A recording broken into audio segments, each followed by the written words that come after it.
Welcome, my Alchemicjoker family. We've been turning shadows into weapons. The transformation starts now. Dive in and God bless. Do you hear that? The quiet ticking? That's not closure. That's a countdown. They thought you came to talk. You came to terminate the script. They gathered in circles, sipping soft apologies, hoping to narrate your ending. But see, you weren't there to close a chapter.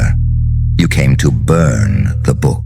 They called it resolution, but you were the twist they never wrote in. Same scene, sure, but different author. And this one doesn't write redemption arcs. You don't hand out healing. You hand out reckonings. See, they summoned you under the illusion of peace. They thought your silence meant softness. They mistook your stillness for surrender. They thought you'd whisper, "I forgive you." And instead you whispered, "I remember everything." They don't understand you anymore, do they? Because they're still looking for the old you. The one who bent, the one who begged, the one who offered closure like it was a gift, not a trap. But mercy was your Trojan horse. You walked in glowing with grace, and they let you in. They opened the gates, smiling, thought you came to heal. But they forgot what war looks like when it's patient, what vengeance looks like when it learns how to pray. You were never here for reconciliation. You were here for the recount, to dissect every blade they put in your back with surgical precision, to rewind the ritual of betrayal in reverse, until the blade ended up back in their hands, and they were forced to watch themselves twist it. They came to talk things through. You came to drain the oxygen from every lie they ever told. They came to cry their way out of guilt. You came to prove that guilt was a luxury they could no longer afford. You didn't raise your voice. You didn't throw a punch. You didn't have to. Because power doesn't shout. It waits. And then it rewrites reality in real time. You smiled like grace, moved like judgment, talked like closure, struck like a curse breaking its cage. They'll say you changed. Number. You arrived. They'll say you went dark. Number. You remembered your origin, because forgiveness was the weapon you handed them. So they'd drop their guard, so they'd lean in, so they'd believe, just for a second, that they were safe. And then you detonated. Do you know what real power is? It's not revenge. It's control of the ending. It's letting them monologue through their justifications, while you silently press the erase button under the table. You let them confess. You let them weep. You let them perform closure like a stage play. And then you cut the lights. Because this isn't a healing session. This is the reckoning masquerading as mercy. And now they're sitting in that room, heart pounding, wondering if they'll ever be able to sleep again. Because something's wrong. They felt your smile, but something behind it was off. They saw your calm, but it felt like the kind of calm before a courtroom verdict. And deep down, they know. They know this wasn't resolution. This was a warning. You didn't come to end a chapter. You came to write the final one. You didn't come to talk about closure. You came to close them. Because this time, you're the one holding the pen. And you don't write survivors. So let them gather. Let them cry. Let them ask, why does this feel like a funeral? Because it is. A funeral for the story they told themselves. A funeral for the version of you they thought they understood. A funeral for every backroom chant, every betrayal they tried to stitch into your legacy. Mercy was never kindness. It was a mask. And when you took it off, they didn't see closure. They saw a goddamn ending wearing their name on the last page.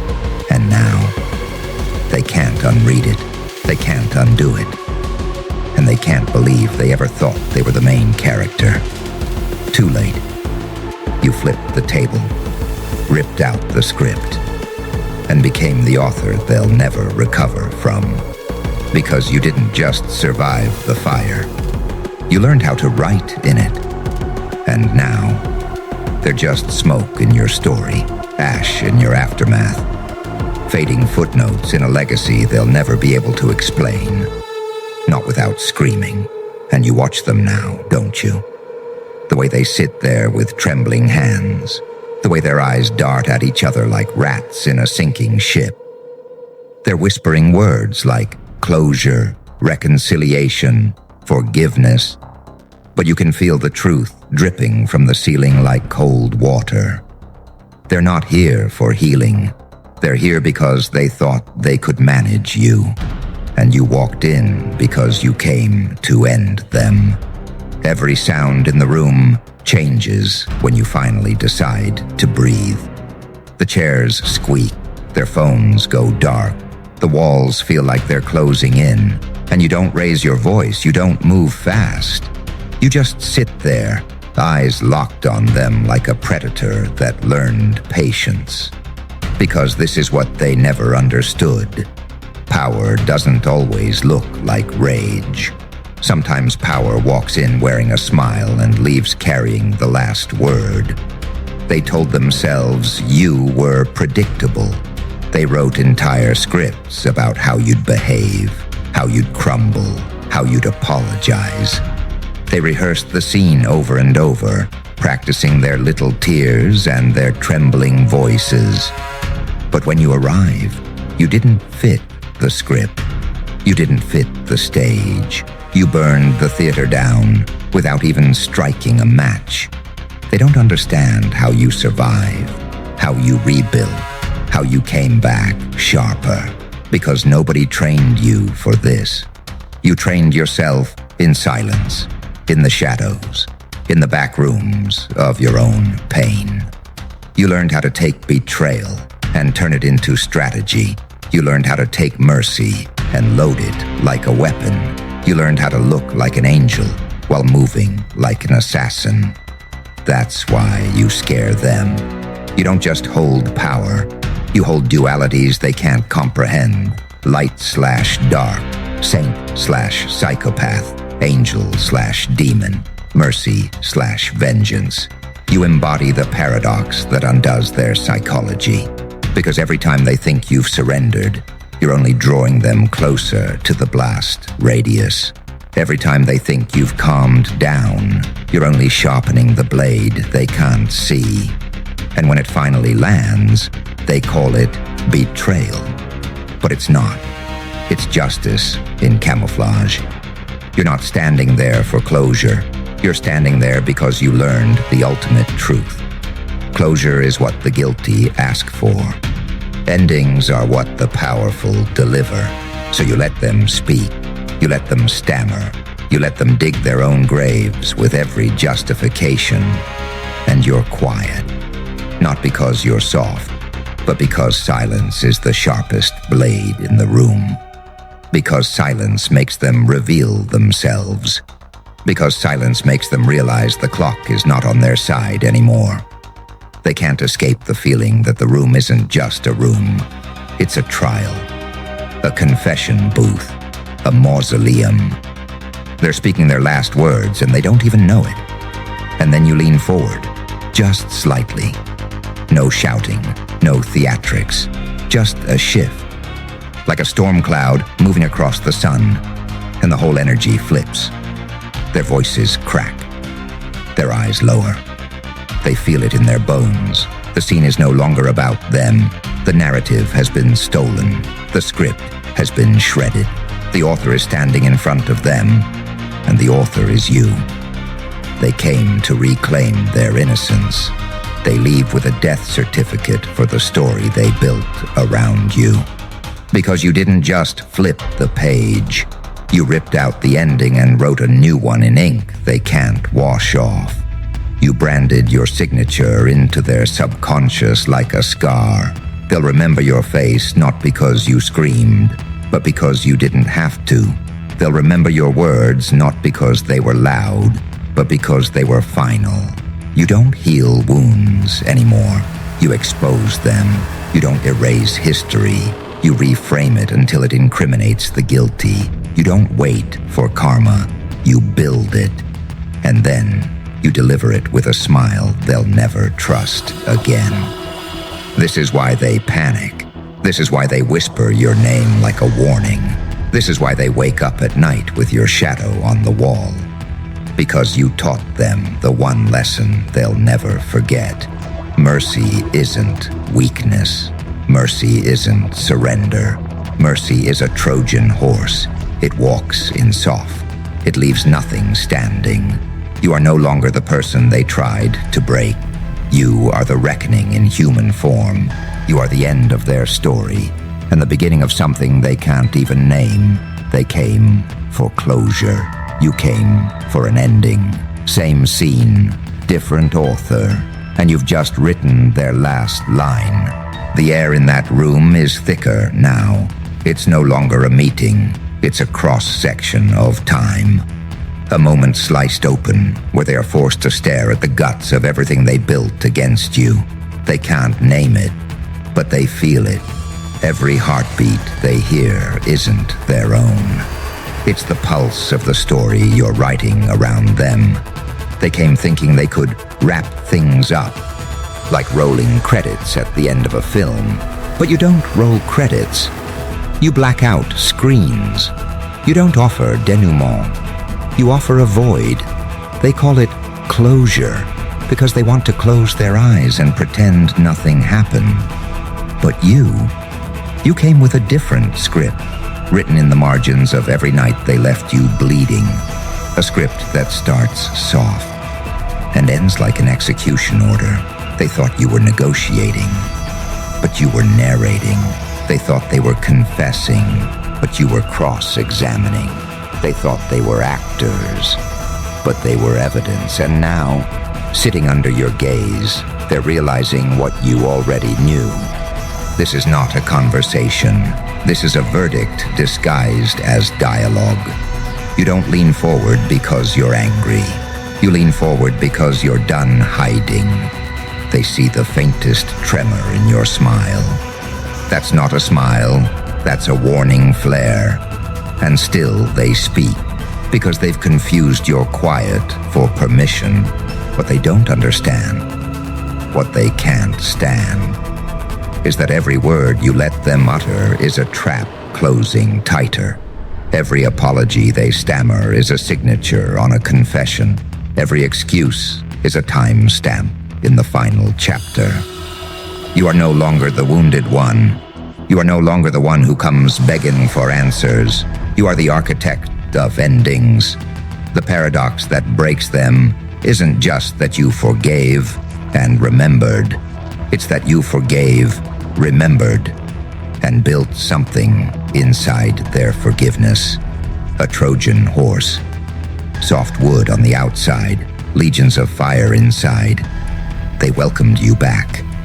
They said, "Let's talk." They smiled, and now they're sitting inside the belly of the horse, hearing it creak, realizing too late that it isn't hollow.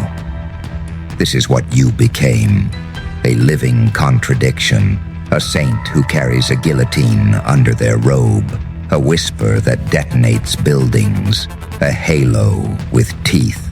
Every glance you throw at them is a mirror they don't want to look into.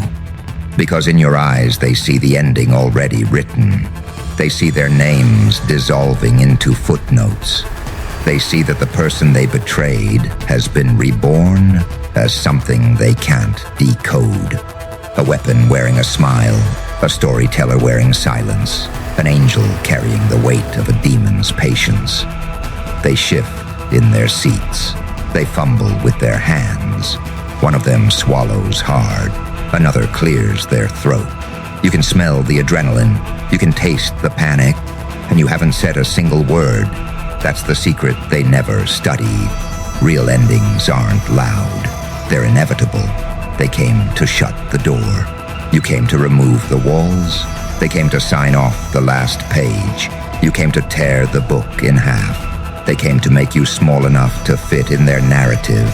You came to show them their narrative was a prison, and you've already burned it down. And now, as you finally speak, your voice is low, but it cuts through the room like a blade. This isn't closure. This is the end. Same scene, different author, and this page isn't yours anymore.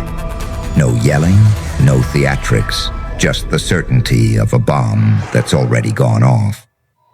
They freeze. Their bodies remember something their minds can't process. They're not sitting across from a victim. They're sitting across from a verdict.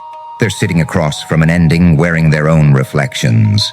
And that's when the real fear sets in.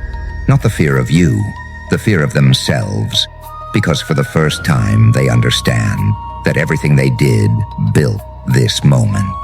They fed the Trojan horse. They opened the gates. They invited you in. And now they're standing in the ruins of their own script. You rise slowly, not to leave, but to make it clear. This was never a meeting. This was a funeral for a story. Your footsteps echo like gavel strikes. Their eyes follow you like prisoners watching a door they know won't open again. They never saw you coming. They never understood you when you arrived. And now, they'll spend the rest of their lives trying to explain why they can't stop thinking about you. They'll call it obsession. It's not. It's consequence. Because you didn't give them a fight. You gave them a film, a psychological thriller where they were the unwitting protagonist in a story that was never theirs. They thought you were a character. They didn't realize you were the director, the one behind the curtain, the one pulling every invisible string. And now, they can't shake the feeling that every door they open might lead back to you. That every apology they write now sounds like a monologue rehearsed in front of a coffin. That every time they try to move on, it's like stepping into a scene you already wrote them into, as background noise. You didn't ruin them, you rewrote them, down to their bones. You rewired their sense of control, of closure, of what it even means to win. Because in the end, it was never about revenge. It wasn't about punishment. It wasn't even about being right. It was about letting them walk themselves into a narrative they couldn't escape. Letting them speak while the story sealed itself shut around them. They'll lie and say they're at peace. They'll post pictures with fake smiles. They'll move on. But behind closed doors, they'll replay that room over and over and over, analyzing your tone, your breathing, your last glance. They'll call therapists. They'll consult psychics. They'll whisper to shadows. Why did it feel like the room shrunk when they stood up? And none of them will answer, because the answer isn't external, it's you. You are the unanswered question. You are the glitch in their healing arc. You are the Trojan horse they'll forever regret letting in. Not because it attacked them, but because it taught them what they really are, and what they aren't. They aren't the hero. They aren't the victim. They aren't the storyteller. They're just a chapter you closed, without mercy. Because mercy, they now realize, was never yours to give. It was yours to weaponize, and you did, flawlessly, silently, fatally. And now the ending you wrote, it doesn't fade out. It haunts forever. You don't look back. You don't need to. Because the moment you walked in, the ending was sealed. And somewhere in the deepest part of their minds, a single truth detonates. You didn't just survive. You rewrote survival into something unrecognizable. You rewrote mercy into a weapon. You rewrote closure into an execution. Same scene, different author. And they will never ever forget the day they realized they weren't reading the story. They were inside it, and you were holding the pen. And when you leave, you don't exit. You erase yourself, like a phantom that wrote its name in the smoke and vanished before anyone could pronounce it. There's no door slam, no thunder, just a silence so surgical it slices through the room and stays there, like the scent of ozone after a lightning strike. They sit there, staring at your empty chair like it's haunted. Because it is. It's haunted by the truth. A truth they never wanted to believe. A truth they can't now unsee. You didn't walk away from the story. You deleted the entire genre. One of them tries to breathe steady. Can't. Another pulls out their phone, drops it. Someone mutters, "What the fuck just happened?" But no one answers. Because when you left, you didn't just walk out of the room. You took the script with you. And now, they're trapped inside. A moment that has no follow-up, no redemption, no Act 2.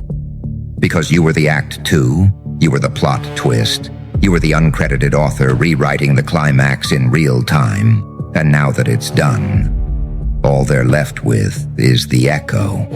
That echo follows them in mirrors, in emails, in quiet corridors where their name gets called and for a second they flinch, as if it might be you again.